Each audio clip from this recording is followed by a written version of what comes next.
Traditionally, with drug development, what we used to do is we used to start with a key number of candidate drugs, and these may have been discovered perhaps because they had medicinal value.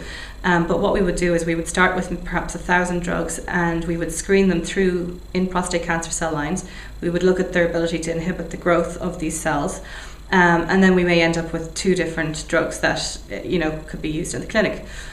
So this was a method that was traditionally used, but as you can tell, it's not necessarily the most efficient use of our time.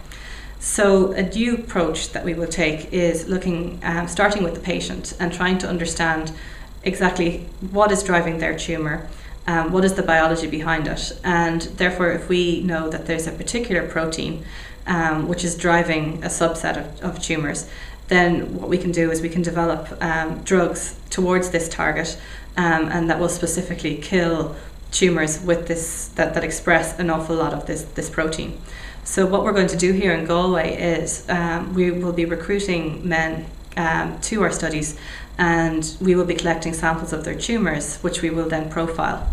And once then we can actually look in these men from Galway, and we can try and figure out exactly what types of proteins are driving their tumours specifically.